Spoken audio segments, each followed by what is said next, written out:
台市外勤记者协会第16届第2次会员大会甲理监事改选16号登场，会中除了举办新进会员投票入会，同时也改选第17届理监事。这协会顾问嘛到场祝贺场面热热，市长委贴伫新闻处长苏恩恩陪同特别到场，对着媒体监督发挥第4权的精神，以甲会员表达敬意。但是因为我们外籍记者协会，大家就是这个人中龙凤都是卧虎藏龙，所以说很多同仁其实都很希望有机会不仅是为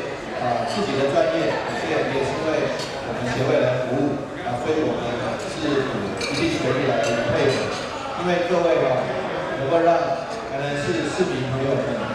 对于新闻事件以及对于很多公共事务有第一手的直接了解，非常谢谢各位。